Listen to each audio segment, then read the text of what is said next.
On the day KRWG visited the New Mexico Department of Health Southwest office, the line for COVID-19 testing went out of the parking lot and down the street.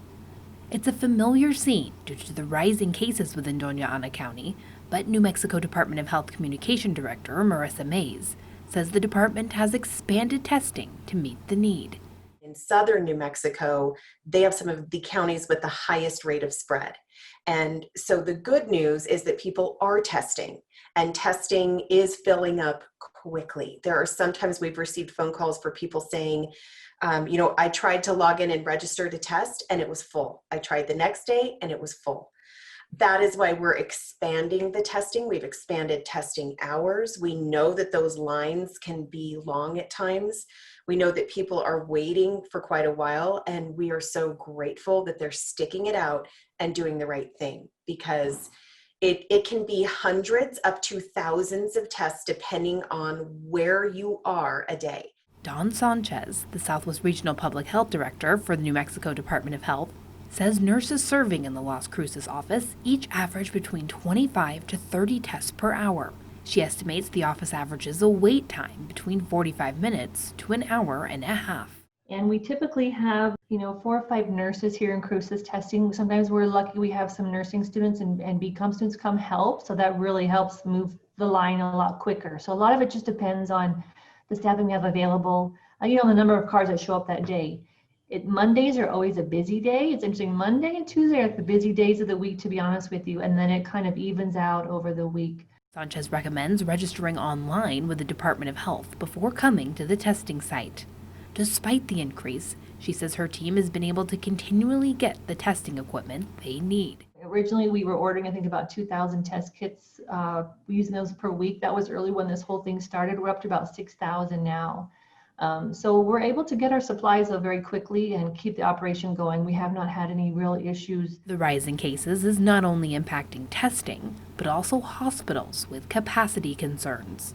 One solution to rising COVID cases is sending patients to alternative care facilities, something Memorial Medical Center's Chief Medical Officer Dolores Gomez recently spoke to KRWG about. There are people that maybe aren't as sick and don't have to be in the hospital. How do we build locations outside of the hospital, alternate care sites to continue to care for these patients, but maybe it's just done in a different facility with maybe not as severe as a sickness in those patients as well.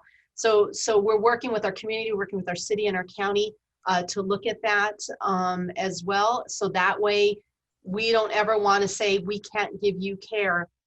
Gomez emphasized the importance of following public health safety measures, wearing masks, practicing social distancing, and following all state public health orders. A lot of people talk about, thanking the healthcare workers because we're the front line.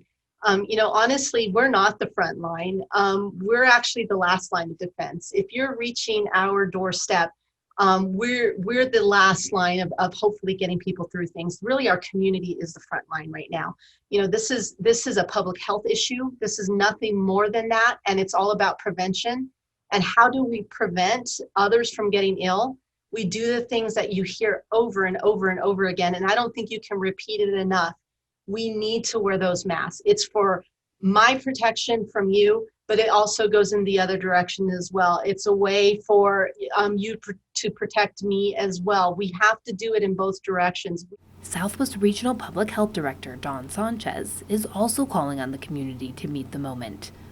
Sanchez recognizes the struggles many are facing, but says people must take action to keep everyone in the community safe. It's a point in time in our lives. It's a challenge. I'm hopeful this time will pass. But right now it is time to do the right thing and follow those public health orders, because it only, it's going to save you. It's going to save your loved one. It's going to save your community. It's going to save others in your circle, your friends, family. This is a way to save lives by following those public health orders. One of my staffers gave me a quote. He said, "Breathing through your mask is uncomfortable for everyone. Breathing through a ventilator will be unforgettable to your loved ones." For KRWG Public Media, I'm Madison Staten.